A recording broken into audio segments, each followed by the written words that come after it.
Apakah quick count pemenang Pilpres 2024 bisa dipercaya? Bisa dipercaya.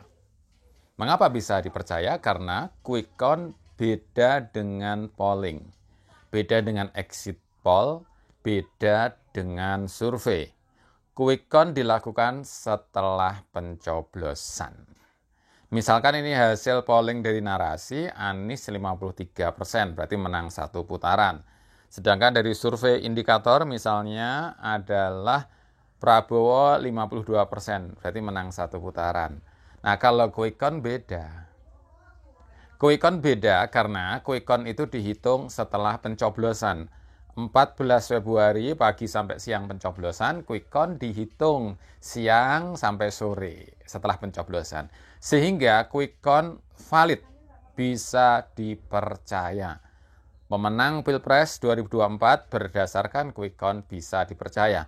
Apalagi KPU secara resmi menerima pendaftaran 83 lembaga survei.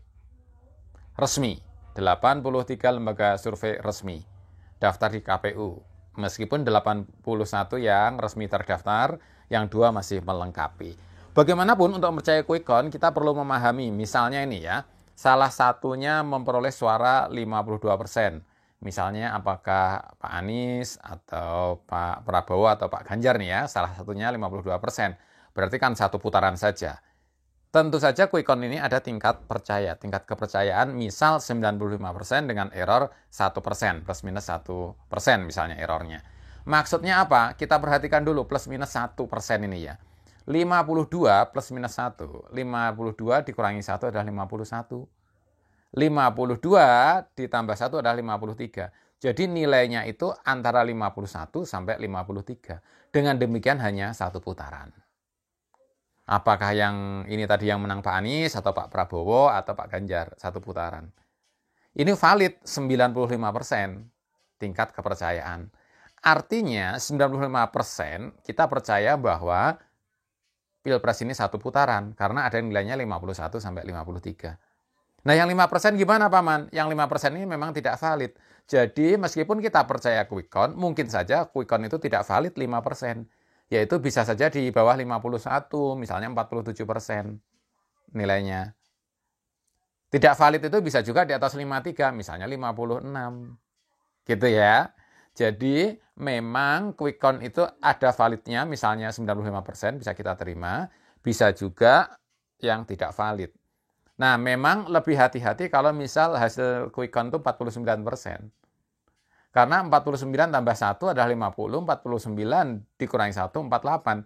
Nah, kalau 48 kan jadi 2 putaran. Tapi kalau 50 kan bisa lebih sedikit menjadi 1 putaran. Jadi kalau hasilnya 49%, kita perlu waspada.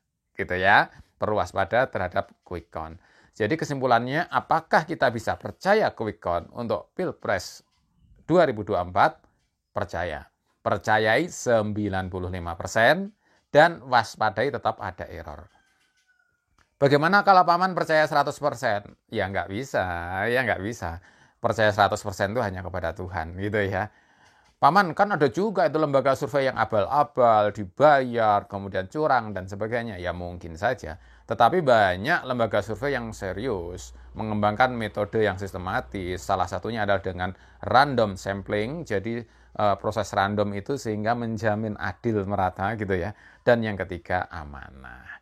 Siapapun pemimpin, presiden yang terpilih, semoga membawa Indonesia lebih maju, adil, makmur. Dan mari kita jaga Indonesia damai. Bagaimana menurut Anda? Silahkan tulis komentar, silahkan like, subscribe, dan share. Terima kasih.